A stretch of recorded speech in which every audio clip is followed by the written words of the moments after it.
ओम सौराष्ट्रे सोमनाथं च श्रीशैले मल्लिकार्जुनम् उज्जैन्यां महाकाल ओंकारममलेश्वरं परल्यां वैद्यनाथं च डाकिन्यां भीमशङ्करं सेतुबन्धे दुरामेशं नागेशं दारुकावणे वाराणस्यां तु विश्वेशं त्र्यम्बकं गौतमी तटे हिमालये तु केदारं कुशमे सन्त शिवालये एतानि ज्योतिर्लिङ्गानि सायं प्रातः पठेन्नरः सप्तजन्म कृतं पापं स्मरणेन विनश्यति। नमस्कार, स्वागत है आपका आचार्य वाणी में। मैं आचार्य डॉक्टर विक्रमादित्य आपके साथ हूँ। आज का विषय हमारा है कन्या राशि वालों के लिए ग्रहों का योग किस प्रकार का बन रहा है जुलाई के अंतिम भाग में। देखिए कन्या राशि वालों, यदि आपकी राशि के दृष्टिकोण से हम देखें तो इस वक्त ग्रहों का योग आपकी राशि के दृष्टिकोण से बहुत विशेष बनता दिखाई दे रहा है। कन्या राशि बुध की राशि है और बुध महाराज इस वक्त आपकी राशि के दृष्टिकोण से लाभ वाले भाव में चल ही रहे हैं, लेकिन समस्या ये है कि बुध इन दिनों अस्त होने के, जुलाई के अंतिम भाग में अस्त होने का योग बनाएंगे। और यदि आप ही की राशि के दृष्टिकोण से देखें तो आपकी राशि के सफलता वाले भाव में बृहस्पति महाराज के साथ शुक्र की युति होने वाली है। और आपकी राशि के दृष्टिकोण से देखें तो आपकी राशि में एक द्वंद्वात्मक स्थिति उत्पन्न होने के योग बन रहे हैं, समसप्तक होने के योग बन रहे हैं। आपकी राशि में मंगल प्रवेश करेंगे और शनि के बिल्कुल सामने आके बैठ जाएंगे। पूरे संसार में विदित है कि शनि मंगल का टकराव हमेशा कहीं ना कहीं युद्ध की स्थिति को उत्पन्न करता है, कहीं ना कहीं भ्रमात्मक स्थिति उत्पन्न करता है और जनता में कहीं ना कहीं पूरे विश्व में कुछ ना कुछ कष्टकारी योग बनाता है, प्रलंकारी योग बनाता है। तो ऐसे में आपकी राशि में थोड़ा सा दुस्साहस करने से बचना चाहिए। मंगल कहीं ना कहीं कोई दुस्साहस करा सकते हैं और वो आपकी राशि के दृष्टिकोण से भारी पड़ सकता है। आपकी राशि में समझना पड़ेगा आपको ग्रह कहाँ ले जा रहे हैं आपको। यदि जुलाई के अंतिम ग्रहों में ये सब परिवर्तन के साथ साथ ओवरऑल आपकी मनोस्थिति को हम देखने का प्रयास करें तो मनोस्थिति आपकी बढ़िया रह रही है। कई बार आपके लिए अच्छे योग बनते दिखाई देंगे और उस मनोस्थिति का लाभ आप ले लें। सही रास्ता आपने पकड़ लिया, क्योंकि क्या कहा गया, मन के हारे हार है, मन के जीते जीत। चंद्रमा मन का मालिक है और चंद्रमा की युति इस जुलाई के अंतिम भाग में जहां जहां हो रही है 80% आपके लिए ये योग बहुत बढ़िया बनता दिखाई दे रहा है। तो आप समझें कि कौन सा रास्ता आपको पकड़ना है। कन्या राशि बड़ी धैर्य वाली राशि होती है, बहुत धैर्य से परिस्थिति को समझते हुए चलती है आगे, और कन्या जो होती है सबसे धैर्य वाली मानी जाती है। तो इसीलिए आपको धैर्य से इन चीज़ों को, स्थितियों को समझना है कि ग्रह आपको कहाँ कुछ ले जाने के योग बना रहे हैं। तो इस वक्त आपकी राशि में जो केंद्र स्थल है वो आपकी राशि है, जो सारे के सारे तीर बौछार इत्यादि समस्त शनि महाराज पूरी तरह से वक्री स्थिति में बैठकर आपकी राशि पर पूरी दृष्टि डाल रहे हैं और आपको धर्म विमुख भी करते दिखाई दे रहे हैं।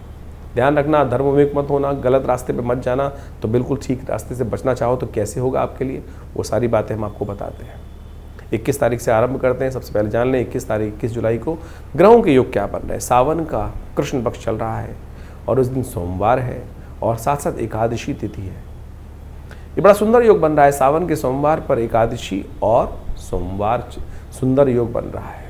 सावन का सोमवार बड़ा अद्भुत संयोग लेकर आया है। आमतौर पे कई जगह भ्रमात्मक स्थिति उत्पन्न करने के लिए कहा जाता है कि शैव और वैष्णवों में आपस में कुछ विरोध है। अरे शिव भगवान विष्णु का ही नाम लेते हैं और विष्णु शिव का ही नाम लेते हैं। तो ऐसे में भगवान का सुंदर स्तवन करें, दोनों को सुंदर एक साथ पूजन कर कर कोई फर्क थोड़ी है। तो ध्यान रखते हुए कार्य करेंगे तो अच्छा रहेगा। चंद्रमा गृह नक्षत्र दृष्टिकोण से आपके धार्मिकता से आपके भाग्य खुलता दिखाई दे रहा है। भाग्य भाव में बैठा चंद्रमा उच्च का स्वग्रही शुक्र के साथ आपके लिए लाभ का आनंद देने का योग बनाता दिखाई दे रहा है।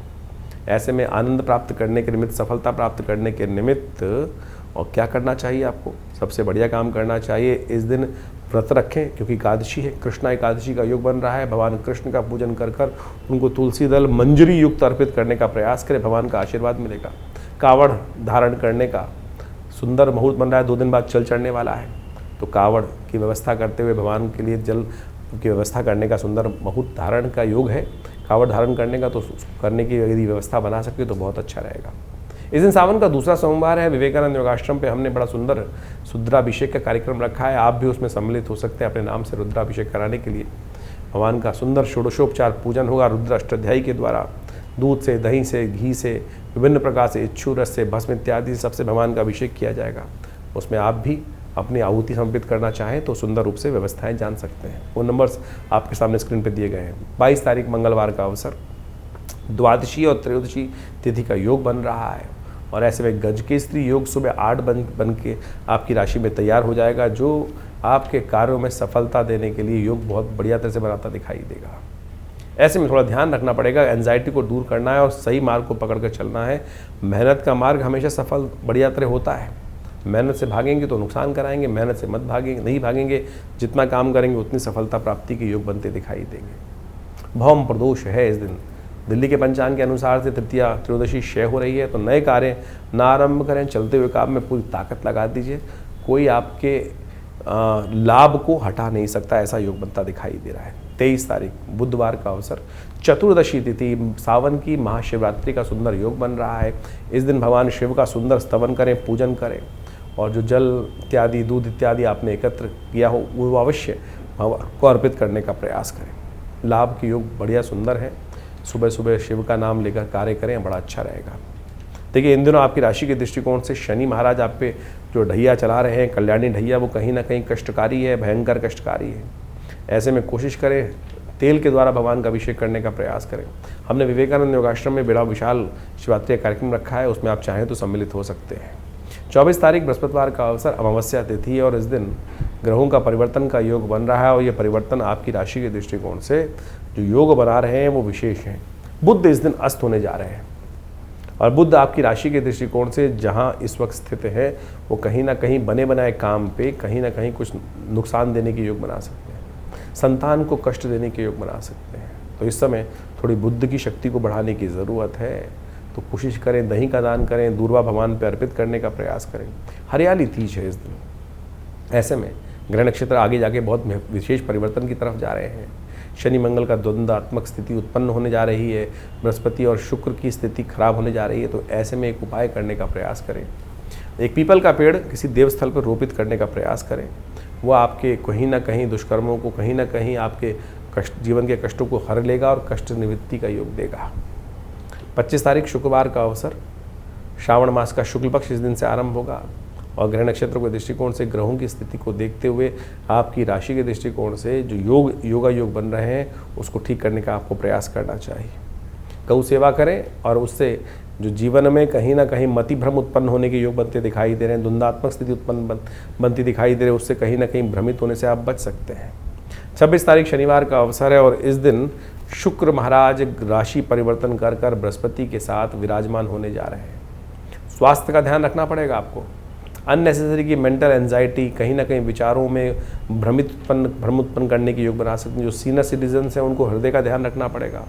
स्वास्थ्य का ध्यान रखते हुए, हृदय का ध्यान रखते हुए कार्य करने की ज़रूरत है। और इस वक्त शनि महाराज कहीं ना कहीं एंजाइटी को बढ़ाते दिखाई दे रहे हैं। स्वास्थ्य पर कहीं ना कहीं भारी पड़ सकते हैं। पेट संबंधित रोग, कमर संबंधित रोग, हृदय संबंधित रोगों को बढ़ाने के लिए ग्रह कहीं ना कहीं कष्ट देने की तरफ अग्रसित हो रहे हैं। 2-3 दिन स्वास्थ्य का ध्यान रखें। हो सके तो विशेष तौर पर स्वास्थ्य में ध्यान रखते हुए महामृत्युंजय मंत्र का जप करें। शनिवार का दिन है, तेल से भगवान का अभिषेक करें। अपने वजन के बाबा अनाज का दान करने का प्रयास करें। ये ढैया कहीं ना कहीं कष्ट दे सकती है।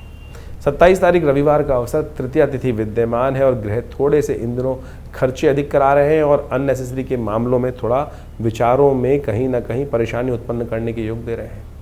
ऐसे में एक काम करें, बिल्वपत्र भगवान शंकर पर अर्पित करने का प्रयास करें। हो सके तो महामृत्युंजय मंत्र का जप करें, आपके लिए कहीं ना कहीं कष्ट निवारण करने के योग बनेंगे। 28 तारीख सोमवार का अवसर, चतुर्थी तिथि विद्यमान है और आपकी राशि के दृष्टिकोण से जैसा हमने कहा कि थोड़े से ग्रह भारी चल रहे हैं इस वक्त, उनको ठीक करना बहुत ज़रूरी है। विघ्न आने के युग हैं, अननेसेसरी के जगहों में पैसे ज़्यादा खर्च होने के योग दिखाई देते हैं। सावन का सोमवार इस बार विशेष तौर पर चतुर्थी के दिन पड़ रहा है। इससे पहले भी सोमवार जो पड़ा वो भी चतुर्थी के दिन पड़ा था। सावन में 2 सोमवार चतुर्थी के दिन पड़े, ये बहुत अद्भुत योग बन रहा है। वर्षों में कभी एक बार बनता है। विघ्न जब आते हैं कार्यों में तो समस्त सफलता को एक तरफ कर देते हैं और चीज़ों को बहुत डिले कर देते हैं। यदि आपके किसी प्रोजेक्ट में डिले हो रही है, अननेसेसरी के डिले हो जा रहे हैं, तो इस दिन भगवान गणेश की दूर्वा से प्रतिमा बनाकर भगवान पर अर्पित करने का प्रयास करें। दूर्वा अंकुर के द्वारा, दूर्वा अंकुर एक एक करके भगवान शंकर का अभिषेक उससे करेंगे तो कहा जाता है विघ्नहर्ता गणेश जो हैं वो समस्त कष्ट हर सकते हैं। हम विवेकानंद योगाश्रम में इस वक्त दूर्वा के गणेश जी बनाकर उनका पूजन किया जाएगा। तुर्वोदक से भगवान का अभिषेक किया जाएगा। दूर्वा एक एक करके 108 भगवान को अर्पित की जाएंगी। आप भी इस अभिषेक में सम्मिलित हो सकते हैं और उस दिन विशेष तौर पर सम्मिलित होने की व्यवस्थाएं जानने के लिए फ़ोन पे संपर्क साध सकते हैं। इस दिन सबसे बड़ा परिवर्तन होने को तैयार हो रहा है। आपकी राशि में मंगल 12वें भाव से निकलकर राशि में प्रवेश कर रहे हैं और जब कहीं ना कहीं आपसे दुस्साहस करा सकते हैं, बचना पड़ेगा। थोड़ा हनुमान जी का स्तवन भी लगातार करें तो अच्छा रहेगा। 29 तारीख मंगलवार का अवसर, पंचमी तिथि है, ग्रहों का परिवर्तन का योग हो रहा है।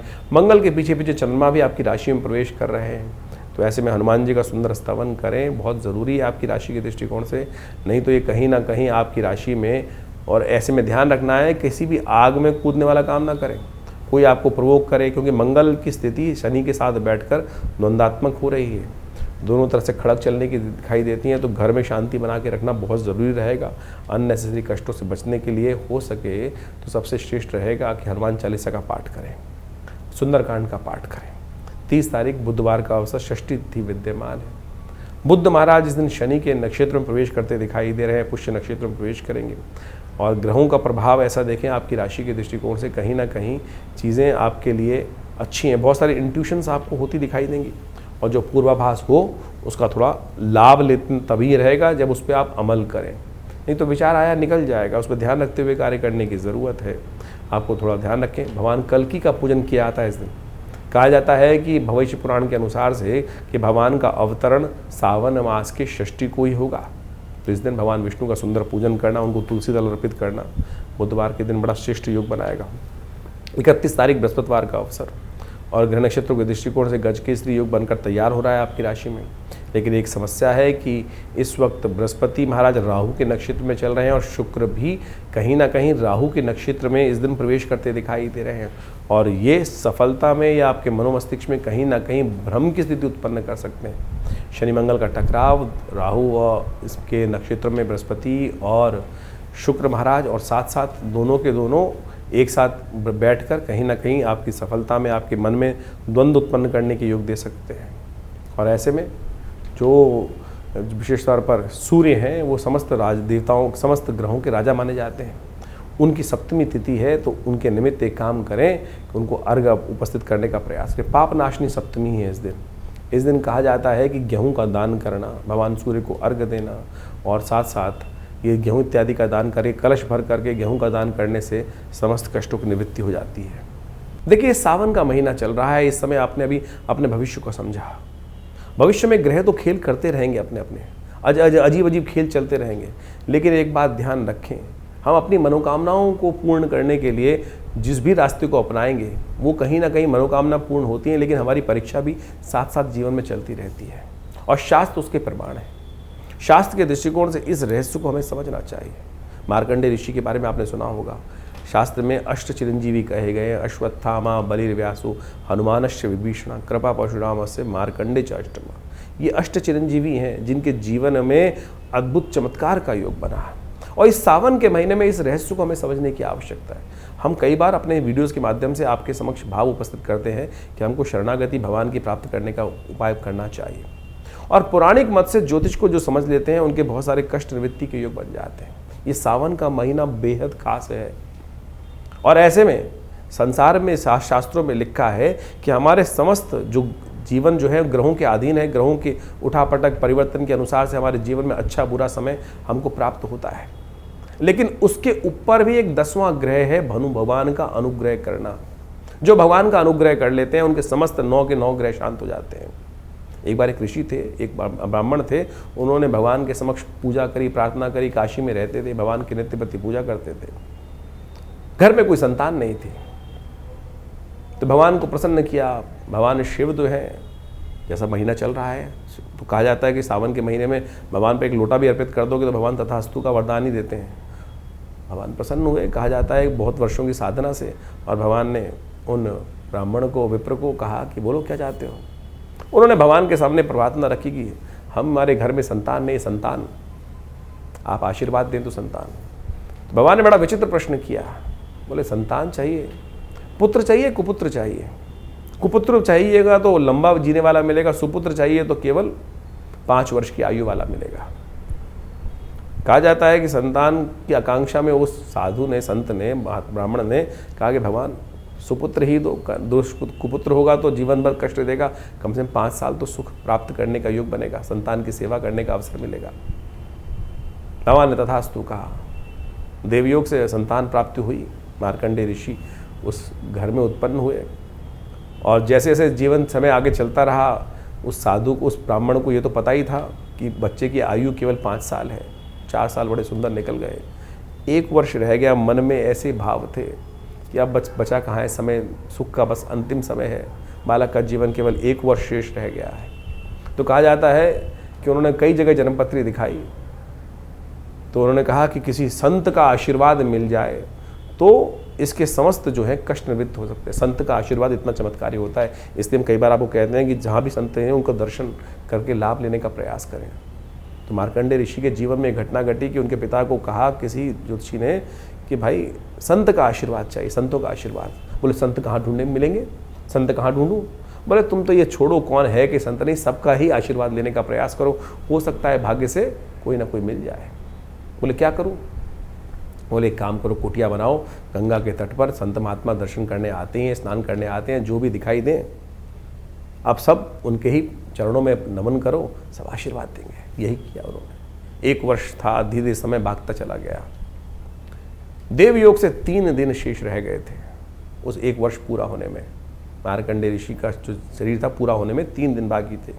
देवयोग से भगवान की कृपा से 7 ऋषि वहाँ से निकले, उन्होंने नमन किया और जैसे ही मार्कंडेय ऋषि ने उनको नमन किया, उस ऋषि बालक ने नमस्कार प्रणाम किया, उन्होंने कहा यशस्वी भव, दीर्घायु भव। और जैसे ही दीर्घायु कहा तो वो ब्राह्मण था, हंसा। बोले महाराज आप आशीर्वाद दे रहे हो, दीर्घायु भव, आयुष्मान भव का आशीर्वाद दे रहे हो, इस बालक के तो 3 दिन ही शेष रह गए हैं।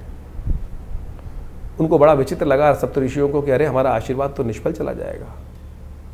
उन्होंने विचार किया और उन्होंने ब्राह्मण से कहा कि अरे ब्राह्मण एक काम करो, अब 3 दिन तो रह ही गए हैं तो इस बालक को हमको ही दे दो, हमारे साथ ही जाएगा, कुछ ना कुछ योग बनेंगे।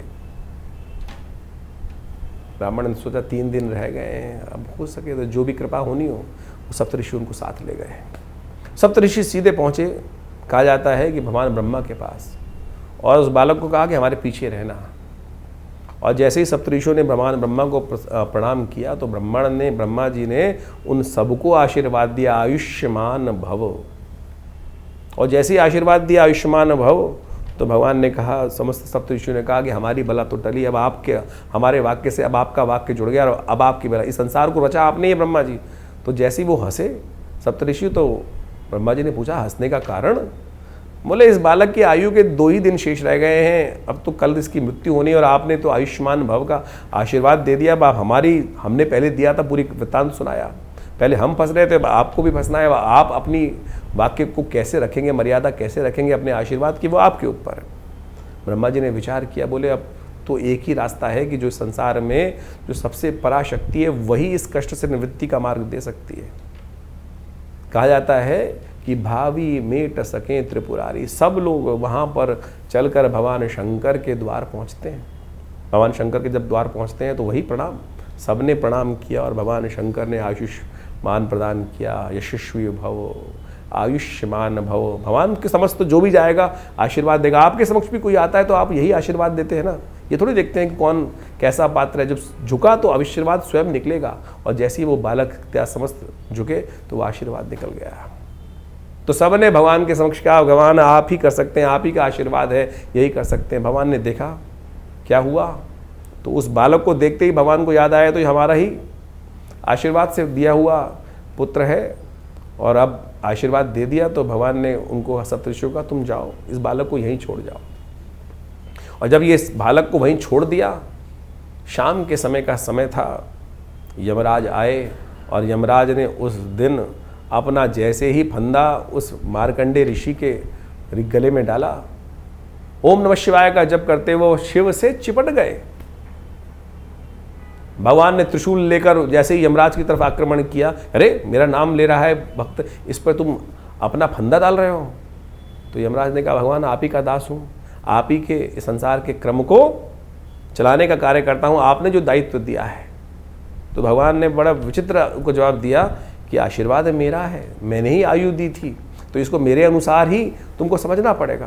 बड़ा सुंदर शास्त्र में व्याख्यान मिलता है कि भगवान ने किस प्रकार से मार्कंडेय को अमर किया। तो भगवान ने कहा कि एक बात समझो कि किस प्रकार की स्थिति है। ये सावन का महीना इतना सुंदर है कि ऐसे में भगवान शिव की आराधना कर कर आप समस्त अपने जीवन के कष्टों को दूर कर सकते हो। इस भाव को हमें समझने की आवश्यकता है।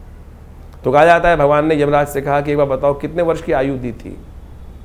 बोले 5 वर्ष की आपने आयु दी थी। 5 वर्ष की आयु। बोले 5 वर्ष किसके थे? 5 वर्ष मेरे अनुसार चलेंगे, गणनाएं मेरे अनुसार चलेंगी या तुम्हारे अनुसार चलेंगी? बोले भगवान आप ही बताएं किसकी गणना। बोले मेरी गणना के अनुसार से मैंने 5 वर्ष की आयु दी, तो 5 वर्ष मेरी गणना के अनुसार से चलेंगे, तुम्हारी गणना के अनुसार से नहीं चलेंगे। इस संसार में कहा जाता है कि जो कई कल्प, एक ब्रह्मा के जीवन में कई कल्प विराजते हैं और भगवान तब उनका जो आयु पूरी होती है। कई कल्प जब बीत जाते हैं, कई कल्प बीते तब ब्रह्मा जी की वो आयु निकलती है और भगवान शिव के एक दिन में 10 ब्रह्मा की आयु निकल जाती है। तो अब भगवान ने कहा गिनाओ, 5 वर्षों के महीने बनाओ, दिन बनाओ, उसके बाद गणना करो। तो यमराज ने हाथ जोड़े भगवान के। तो ये चमत्कार है भगवान की भक्ति का। तो मार्कंडेय ऋषि जब अमर हो सकते हैं, शास्त्र में वर्णित है, तो असंभव इस संसार में कुछ नहीं है। तो आप बड़ी श्रद्धा के साथ भगवान के अनुनय विनय के साथ पूजन करने का इस सावन के महीने में सुंदर जो योग बन रहे हैं, जो आपने भी समझे, तो इसलिए इस भक्ति मार्ग पर चलने का प्रयास करें। जीवन में चमत्कार हो सकता है। बाकी सब ग्रहों का जो खेल है वो तो है ही है, विचित्र है। तो ये ग्रहों की गणना जो आप समझ रहे हैं वो एक तरफ, नवोग्रह एक तरफ, 10वां ग्रह प्रभु का अनुग्रह एक तरफ, उसको अपनाने का प्रयास करें, चमत्कार हो सकता है। तो सावन के सुंदर महीने में आपने ग्रहों का योगायोग समझने का प्रयास किया और इसके अनुसार से आपकी राशि के दृष्टिकोण से किस प्रकार के ग्रहों का योगायोग चल रहा है वो आप समझ लें, तो बहुत अच्छे से आप चीज़ों को, परिस्थितियों को अपने अनुरूप से परिवर्तन करने का योग बना सकते हैं। देखिए, जैसे ग्रहों का योग, परिवर्तन का योग इस समय बना है, चाहे वो शनि का परिवर्तन हो चुका हो, उसके साथ साथ मंगल का परिवर्तन जो विचित्र योग बना रहा है वो आपको समझ लेना चाहिए, समसप्तक योग। ऐसे में कई ग्रहों का जो परिवर्तन, बुध का अस्त होना, ये सबका सब बहुत विशेष योग लेकर आपके जीवन में उपस्थित हो रहा है। यदि हम वास्तविक तौर पर राजनीतिक दृष्टिकोण से या विश्व के व्यापक दृष्टिकोण से देखा जाए तो शनि मंगल का समसप्तक योग कई प्रकार की भयावह त्रासदियों को जन्म दे सकता है, चाहे वो प्राकृतिक आपदाओं के रूप में हो या वो विशेष तौर पर राजनीतिक तौर पर या सामाजिक दृष्टिकोण से। कई प्रकार के द्वंद्व ऐसे समय में उपस्थित होते हैं। ज्योतिष की गणनाओं के अनुसार से इस बात को हम अच्छे से समझ सकते हैं कि जब जब शनि मंगल आपस में या तो एक संग बैठे हों या एक दूसरे के सामने हो तो युद्ध की स्थिति रहती है, चाहे वो किसी का भी जीवन चल रहा हो। तो ऐसे में अपने मनोमस्तिष्क को हमको शांत रखते हुए कार्य करने का प्रयास करना चाहिए।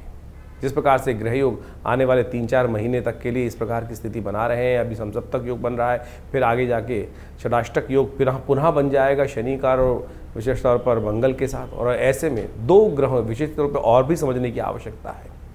शुक्र और बृहस्पति दोनों ज्ञान के देवता हैं, एक देवगुरु हैं और एक दैत्य गुरु हैं, और उनका भी एक स्थान पर युति होना वो भी विशेष तौर पर विशेष परिवर्तन का जीवन में उत्थान करने का योग देता है। ऐसे में समझना चाहिए कि बुद्धि की युग चलेंगे और कहीं ना कहीं बुद्धि के तर्क वितर्क के दृष्टिकोण से कहीं ना कहीं स्थितियों को हम अपने पॉजिटिव भी कर सकते हैं और नेगेटिव भी कर सकते हैं। अगर नहीं समझेंगे, नेगेटिव करेंगे तो, क्योंकि शुक्र चाल पे चाल चलने के योग, बृहस्पति और शुक्र जब भी एक साथ आते हैं तो कहीं ना कहीं द्वंद्वात्मक स्थिति बनती है। और एक साथ मंगल शनि का टकराव और शुक्र और बृहस्पति का एक साथ युति होना, ये विश्व के दृष्टिकोण से पुनः एक ना एक, कई राजनीतिक दृष्टिकोण से, कूटनीति के दृष्टिकोण से थोड़ा सा समस्याएं उत्पन्न करने वाला दिखाई देता है। जो लोग शेयर इत्यादि के क्षेत्र में या किसी भी प्रकार के कार्य करने में जहां बहुत तेज डिसीजन लेने की आवश्यकता होती है, ऐसे में सावधानी के साथ कार्य करने की ज़रूरत रहेगी। मार्केट में एक विशेष तौर पर जो ग्राफ है वो उठने और गिरने का योग विशेष तौर पर बनता दिखाई दे रहा है। तो ऐसे में ग्रहों की स्थिति को आपने यदि समझ लिया, उसके अनुसार से जीवन में परिवर्तन करने का प्रयास किया, तो बहुत अच्छे से चीज़ों को आप अपने अनुरूप परिवर्तन करने का योग बना सकते हैं। और आदिकाल में भी लोगों ने इसी प्रकार से योग अयोग का लाभ जीवन में समझने का प्रयास किया है। बहुत सारे लोगों के प्रश्न मन में चलते रहते हैं और उन प्रश्नों का निवारण करना भी बहुत सारा आवश्यक ज़रूरी होता है। इन स्थिति जीवन में कष्ट हैं और उनका निवारण करने का मार्ग विभिन्न उपायों के माध्यम से शास्त्र में ऋषियों ने अपने अपने अनुसार से शास्त्रों में वर्णित किया है। लेकिन विशेष योग जो है वो हरिनाम ही है, भगवान का नाम ही है जो सब प्रकार से जीवन के कष्टों को दूर करता है। भगवान वेदव्यास ने समस्त पुराणों की, समस्त बहुत विशेष ग्रंथों की रचना करी और उन्होंने अंत में एक बात लिखी, आलुड्य सर्वशास्त्रानि विचारैव पुनः पुनः इदमेकम सुनिष्पन्नम ध्याये नारायण सदा। तो भगवान का, श्री हरि का, भगवान का स्तवन किसी प्रकार भी यदि हम कर लें, वही वास्तविक तौर पर ग्रहों का निवारण होता है। इंडिविजुअल तौर पर कई ग्रहों के उपचार के तौर पर बहुत सारे समय समय पे हम उपाय बताते ही रहते हैं, लेकिन उसके साथ साथ भी पराप्रकृति ने, ऋषियों ने जिस प्रकार से हमारे भारतीय सनातन पद्धति के अनुसार से विभिन्न त्योहारों को, विभिन्न जो उत्सव है उनकी संरचना करी है, वो इसी सोच समझ कर करी है कि किसी न किसी प्रकार से हम उस प्रभु भजन में अपने आप को लगाए रखें। सावन चल रहा है और सावन में भगवान को प्रसन्न करने के लिए एक लोटा जल ही काफ़ी है। अनेक अनेक अनुष्ठान, बड़े बड़े अनुष्ठान, बड़े बड़े चमत्कारिक प्रभाव उपस्थित करते हैं, उनको भी करना बड़ा श्रेष्ठ शास्त्र माना गया है। लेकिन वहाँ सबसे बढ़िया जो सरलतम उपाय है, भगवान शिव पर एक लोटा जल ही अर्पित कर दे। यदि नित्यप्रति इस उपाय को कर लेना, आपको कोई बहुत बड़े किसी और उपाय की आवश्यकता नहीं पड़ेगी। तो शास्त्र में इन सब जो रीति रिवाज के माध्यम से इन समस्त सरल पद्धतियों को हमारे ऋषि मुनियों ने वहाँ पर इंगित किया है, तो इसको हमें समझना चाहिए। सरल भाव, हम जीवन में अपने मन से सरल नहीं हो पाते हैं, और जब तक सरल नहीं होंगे तब तक वो जीवन में कष्ट निवारण का मार्ग खुलेगा नहीं। तो ज्योतिष में कोशिश ये करें अपने जीवन में समस्त ग्रहों का उपचार करने के लिए विभिन्न विभिन्न मंत्र, अनेक अनेक चमत्कारिक मंत्र उपस्थित किए जाते हैं, और हमने उन समस्त मंत्रों का अनुसंधान करके देखा। विभिन्न विभिन्न प्रकार के जीवन में हर बहुत सारे लोग कष्ट में आते हैं। ऐसे में यदि स्वास्थ्य के दृष्टिकोण से कोई समस्या चल रही हो, तो इस विशेष तौर पर सावन के महीने में महामृत्युंजय मंत्र का जप करना सबसे श्रेष्ठकर माना गया है।